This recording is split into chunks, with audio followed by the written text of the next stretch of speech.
If we're going to continue to move forward as a nation, we cannot allow concerns about discomfort to displace knowledge, truth, or history. I know that atrocities like the one we are memorializing today are difficult to remember and relive. But I also know that it is dangerous to forget them.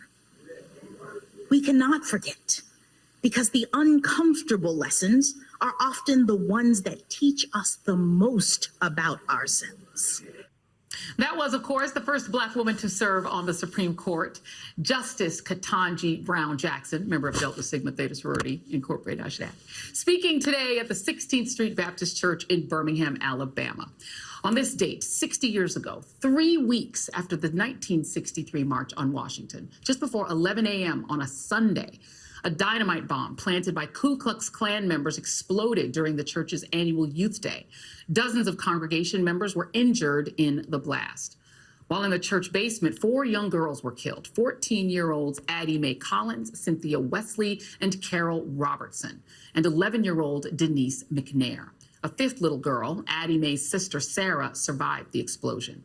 And joining me now is Sarah Collins Rudolph, survivor of the 1963 16th Street Baptist Church bombing, and LaTosha Brown, co-founder of Black Voters Matter and the Southern Black Girls and Women Consortium. Thank you both for being here. I do want to start with you, Ms. Collins Rudolph. How should we think about what happened to you 60 years later? What have we as a society learned from it? Well, we learned from it that we should love one another and not to hurt one another, because, you know, during that time, there was so much of racism going on during that time. And in this time now, to really change our hearts, because God is love, and the devil, he come to steal, kill, and to destroy. So it's time for us all to just get together, because if those girls was here today, no, we don't know what they would have been.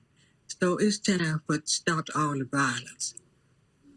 Amen. And LaTosha, I know that you founded your Southern Black Girls organization in memory of these little girls who perished in Birmingham. Tell us why you did that, how they inspired you.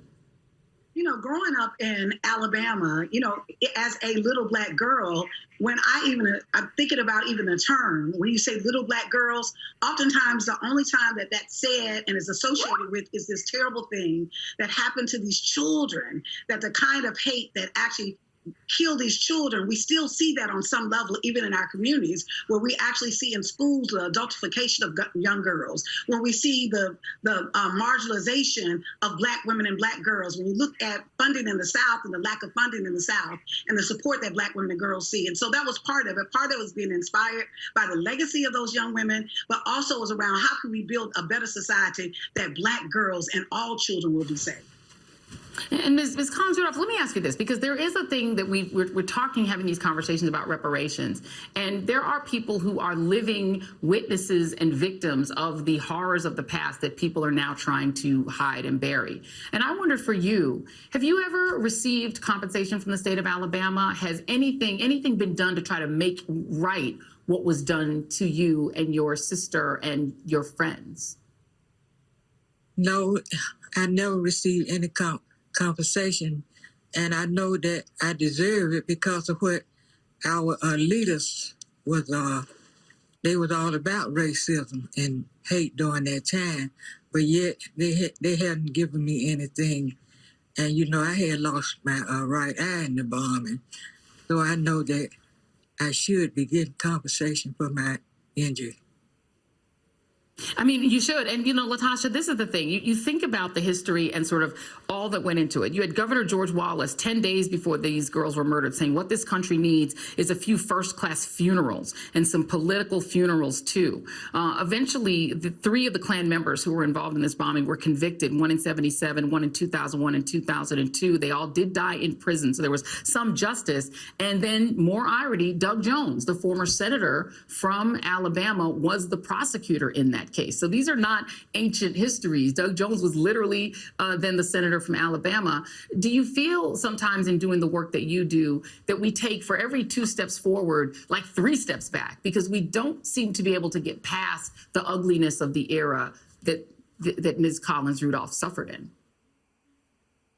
In this country, we refuse to actually face and deal with race. It's kind of like what Justice Ketanji Jackson said today, that at the end of the day, we have an element of this country that said we don't even want to know the history of what happened, so we can't even correct it.